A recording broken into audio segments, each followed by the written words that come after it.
Are your favorite memories tied to a scent? Or does a certain fragrance make you think of someone from the past?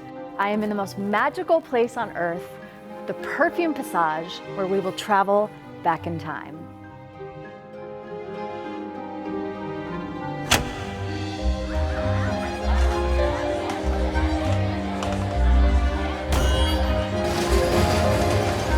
Co-founders Rusty Hernandez and Jeffrey Sanfilippo show me how they've recreated the past through their passion for fragrance.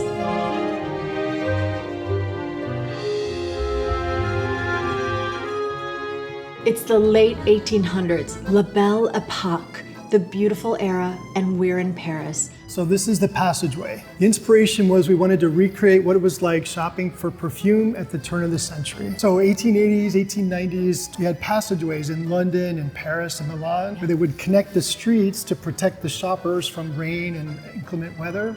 And you just had these beautiful facades in walkways in some of these beautiful shopping areas. So people can actually time travel. Yes. Visually, you can smell what it was like during that time, and you can feel what it was like to live in 1890. So if I was shopping through this window here, this painting was originally in Caron. And Caron Boutique, yes. Yeah. This was a beautiful painting by Alfred Janot, famous French sculptor and painter.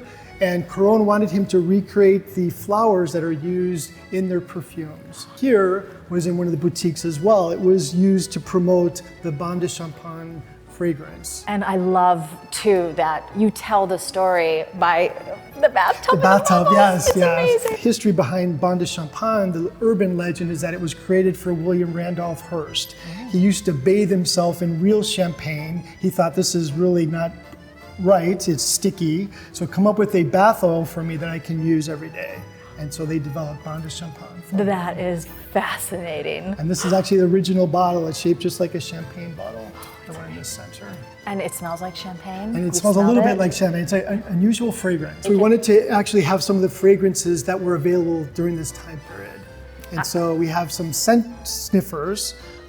So Jiki, Guerlain, 1889. And so you actually can smell the perfume. You get a citrus burst at the top notes with lavender. There's a softness, a powderiness, but the woody, warm vanilla base. I think this is one of the best fragrances that was ever created. And they have a vintage bottle, of course. So you have Jiki here. This was a revelation and a revolution in the fragrance industry. Actually, I didn't know it was the first synthetic fragrance. I know that it had a lot to do with vanilla, and it really changed the fragrance industry, and it was the first unisex fragrance. Yes. And then Tabac Blonde, 1919, that is Caron. That is my favorite fragrance. I'm wearing it as we speak. Let me see. I'll smell you. God, it's beautiful. Can I smell from in here as well? Because then I see it smells the same as it does on you. It actually smells even better on your skin. Wow. The way it mixes with you, it's incredible. You know, Britain was made for men, and then women started smoking in the 1920s. So they needed something to hide the scent of cigarette smoke. So they started wearing it, and it became a women's fragrance. Wow.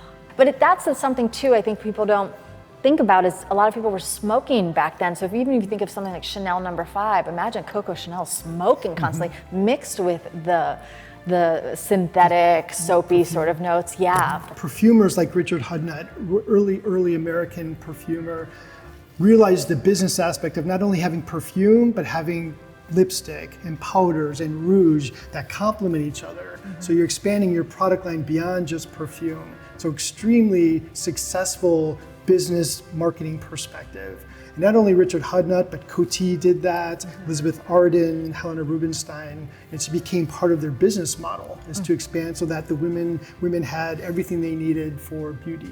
Wow. You know, he saw the French and how successful they were. He said, you know what, why can't Americans be as successful as the French with beauty products? And so he started out with perfume, and then he expanded his line. He used some of the French designers to do his products and packaging and glass. And just became really successful in the United States, and just beautiful Art Deco design. It's funny, I didn't even know that he wasn't French until you just mentioned that, and that's based out of New York. Fascinating American story. So these huge Factice bottles filled with colored water, they were made just to attract the viewer as they walk by the shop. In addition to visual, they had fragrance. So they had perfume lamps as you would walk into the store that would wave out into the outside. So you had perfume lamps that would be filled with Richard Hudnut perfumes. And so you would not only see product, but you could smell it as you walked by the shop. Brilliant, brilliant marketing. Wow. Now, this perfume was Canadian. Helena Rubinstein, originally from Australia, some of the most successful female entrepreneurs in the world. And they hated each other. War paint. Mortal competitors. So we decided to put them together in history. Oh, that is so they're amazing. in the same window. Oh, you know, it didn't even occur to me to put the two rivals in one window celebrated. Yes. Yeah. I don't think they ever met each other in person, unfortunately. But I think they would have, and I know they respected each other, but just mortal rivals. So just tell me about what we're about to see. What is this? This is a drugstore that it was established in the 1880s. Purchased it at the auction and did all the restoration. Cases, the lighting fixtures, the hardware, it's all original. So when we purchased the interior of the drugstore, of course the cabinets were empty, but we had a relatively large collection of perfume bottles from pre-1900s. The drugstore at that time, it was a place where you would get your medicine, your hygiene products. You would also even get fragrances, toilet water or fancy perfumes. You would get it at a drugstore. And cosmetics. And here we implemented some of the pharmaceutical bottles. One of my favorite ones is the tobacco. And this is all pre-1930s. I have to say with Ashes of Roses, because of course, you know, I love anything to do with makeup. Was it some of the first powder blush I think ever made? I have maybe once or twice seen an actual Ashes of Roses rouge.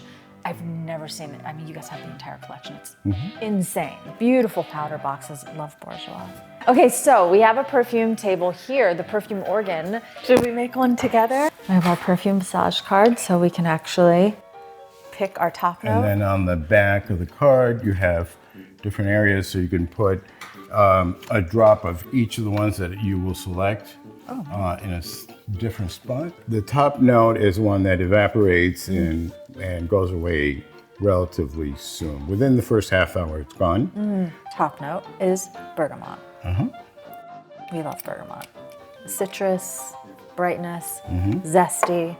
The heart is what then carries you for the next few hours. Okay, and then let's do for a heart note. So I use tuberose, which is like a sweet white floral mix, which is is bergamot and tuberose. You think a good combination for top? Okay, top. And then I'm thinking to do labdanum. There's no such thing as bad combinations. No. And the base, it's what's going to bring you back to that special moment, which will always linger in a piece of fabric or preserve in a bottle.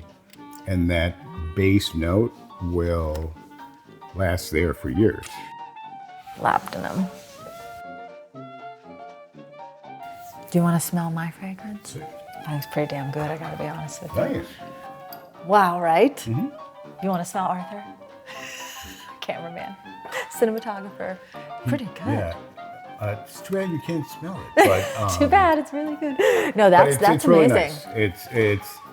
It's actually kind of powdery and A little bit sweet, a little sweet but warm. One of the most fascinating cologne bottles in the collection is this one. It's 1874. It was the first kidnapped for ransom in the United States. Little Charlie Ross, 4 years old, is playing with his brother, who is 6 years old, in their front yard in Philadelphia. Two men pull up in a buggy. They ask the kids if they want to go to the drugstore, and they'll buy them candy. Two boys get in the buggy. They go to the drugstore. The men give the older brother some change. As he comes out with the candy, the buggy is gone. So the men kidnap Charlie Ross. A couple days later, they wrote a letter to the Philadelphia newspaper saying, "We got your son. We want $20,000 in ransom." And this is 1874. Oh my gosh. Communication back and forth between the parents and the kidnappers, and then the communication just went dead. And the father was just distraught about the whole situation. And they thought, where can we put the image of our son where people will recognize him? And they thought cologne bottles. People have them on their vanity tables in their bedrooms. And so they started putting his image on cologne bottles, hoping that someday someone would recognize their son and find him. So you've got several different versions of the cologne bottle. You can see his image. They must have been very Extremely wealthy. It was a Okay, very because wealthy I'm wondering why neighborhood. they even went after him. Right. And then here's another version as well. So what happened was, the communication went dead. They put his image on bottles, never found the boy. Years later, the two kidnappers were in a shootout. One of them died in Brooklyn. The other one, who survived, said, yes, we had kidnapped Charlie Ross, but they never told him where his body was. But did lead to the saying, don't take candy from strangers. Oh my gosh, That we that's know. wild. But it is like original milk carton type of story. Sad, but Very sad. but- also though, just for you to even find those bottles. Yeah, and these typically come from digs. So they're 1870s, so they typically are finding them in garbage digs when they go through. And there's people that literally go into garbage dumps and dig for bottles, not only cologne bottles, but liquor bottles as well. So out of the whole museum, some of my personal favorite pieces, of course, I love anything with a face and, Yes. female figures. So will you tell me about the perfume ladies? Absolutely. So these are perfume vending machines. 1905, it's a company called the Mills Novelty, based in Chicago. And they designed slot machines, any kind of coin-operated machines where you would use in an establishment to make money. These were actually perfume ladies. So Mills Novelty had 3 sons with 3 wives. So each wife had her own image created for a perfume lady vending machine. I have 2 of them. Unfortunately, my father had the 3rd one. And before he realized my passion for perfume and before I collected these, he actually sold the 3rd lady to David Copperfield in Las Vegas, who has an amazing coin-op machine collection. Oh no. So at least I know where she is. Oh, so you might be able to get her Might back one someday. day. We'll Maybe see. he'll see this and he'll be like, the 3rd one belongs here. Hopefully. So you'd put the coin right in here and she would spray through the flower. Correct. Yeah. So in those days, they didn't put perfume necessarily on their skin because it was so expensive. So they would put it on their gloves or on a handkerchief. So you would put your handkerchief up to her hand and you put the coin in her purse and then she would spray your glove or handkerchief with perfume. Is it true that perfume in itself started with gloves? Yeah, so that's how it became so popular, especially in France, Yeah. because the gloves were made with leather and they needed to mask the scent of leather because it was so pungent. And so they would spray them with perfume or add perfume oil to the gloves. Wow. And these, not very many survive because actually the women are made out of paper mache. And of course the oil and the alcohol from the perfume would disintegrate the paper mache. But this is in pristine condition, and then this one Yes. over here. But so these two, you don't, I mean, they could work, but you don't They have could. perfume. You don't- Yeah. yes, Yeah. yeah. But you 'Cause do they're so have one delicate. there is one that works. We do have one that would work, that would spray you. Should we try it? I want to put a napkin up and spray it. See if it works? Yeah, this one over here. Should I just spray my hand, maybe? Let's see if it works. Let's try it. What if it stinks to high heaven? It's going to be on my hand. Let's see. Oh. Oh my God! Did you see that? Oh my God. It might just be I think maybe it's just the water. green light, yeah. No, Oh, I it's do just water. smell. That's a little bit. I feel like I smell a little bit of leather. Yeah. Or am I just making that up? I don't know. That was that's so how cool. Wow. So now we're in the Art Deco gallery. So this room brings you to 1925 Paris. Our goal was to recreate the lifestyle of the Art Deco era. So terrazzo floors, we have this beautiful Art Deco chandelier. The impetus for this room was actually this René Lalique display cabinet that came out of the Oviat building in Los Angeles, a men's clothing store, and he designed the interior and a lot of the glass elements. So this was the original display, and then we recreated the room around this design.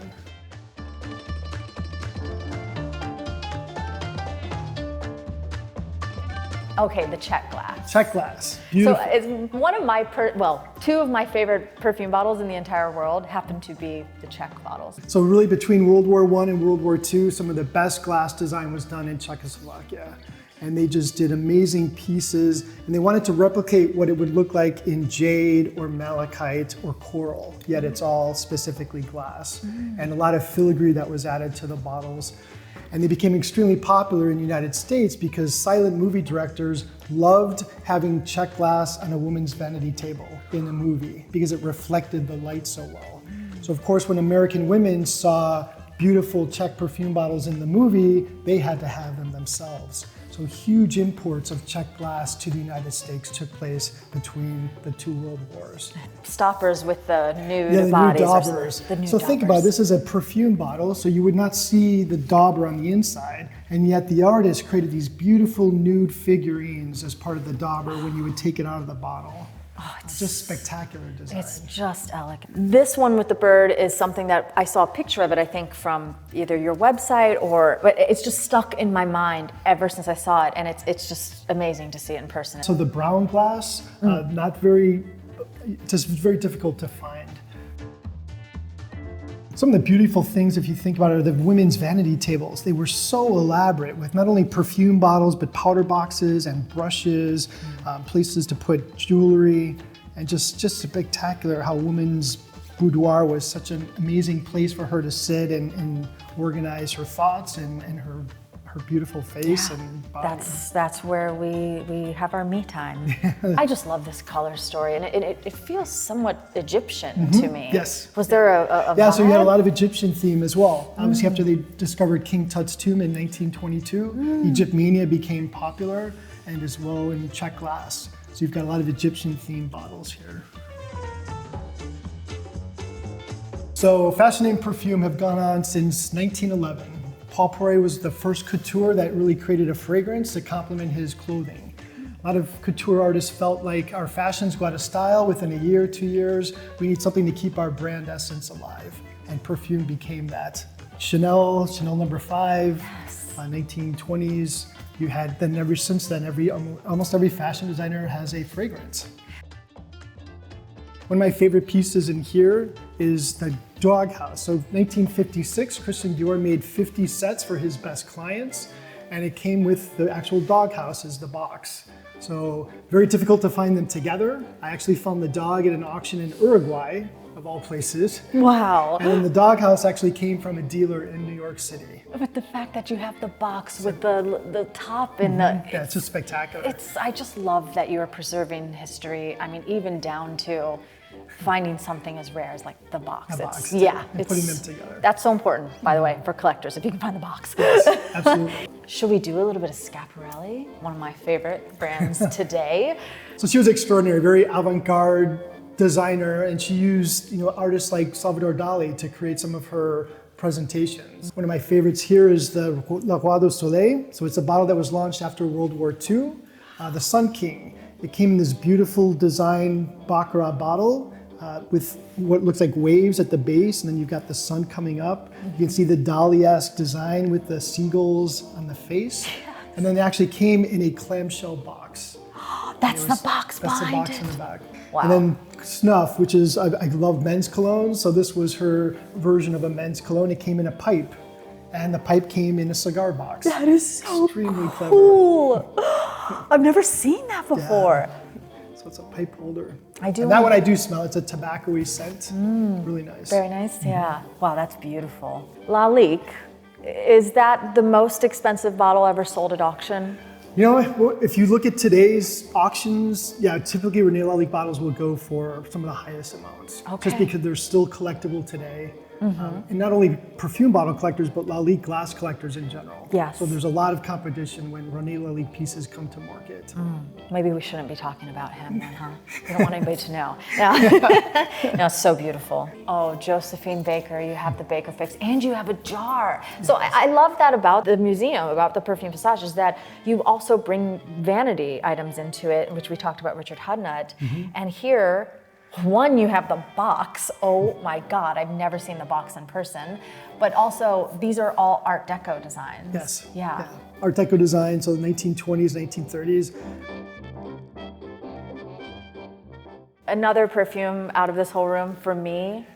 The Dragonfly. Whoa. You picked the rarest of all the pieces in here. This is the rarest item of all? It is. So first of all, it was not that popular because it's a dragonfly, so not very sexy or feminine. But also to spray it, you actually press his wings or her wings to spray the perfume. And it was so delicate that most of them broke. Very Art Deco. Okay, what is the oldest fragrance in your collection?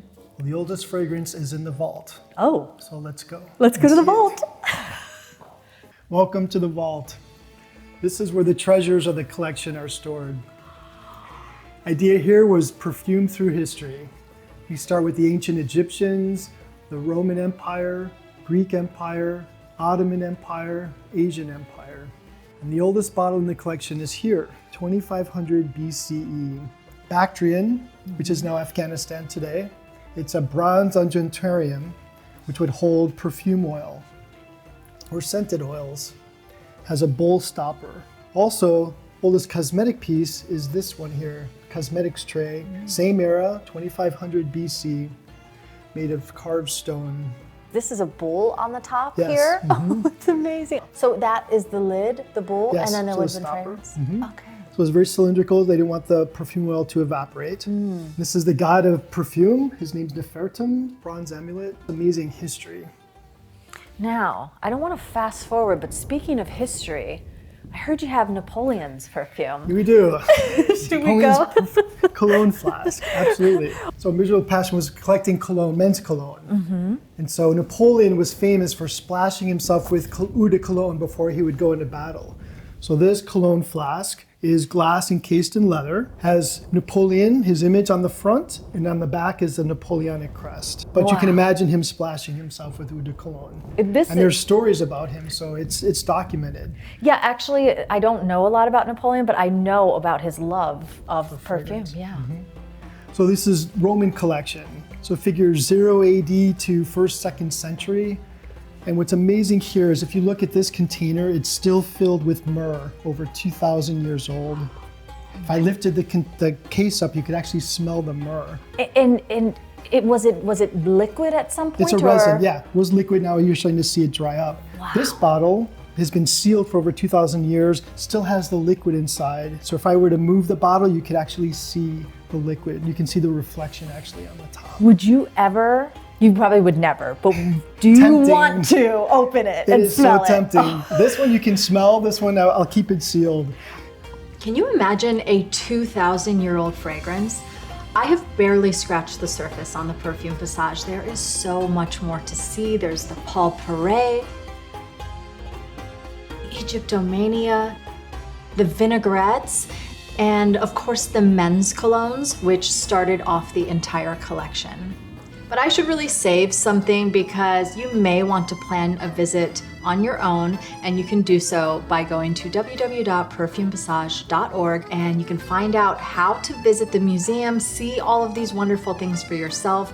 This is a not-for-profit foundation that supports a ton of charities through, of course, their passion for fragrance and beauty history. I love doing videos like this. It's so fun to bring you these amazing collectors and their collections, and I definitely want to do a lot more content like this. So of course, if you enjoyed watching, let me know. You can also support the Perfume Passage, Jeffrey and Rusty. Leave a comment below. Follow them on Perfume Passage on YouTube, on TikTok, on Instagram. Thank you to my amazing team for making this video possible. And thanks to all of you for, of course, supporting this channel, and you make this video possible. I love that you love beauty history like I do. So I hope to see you on many more videos like this.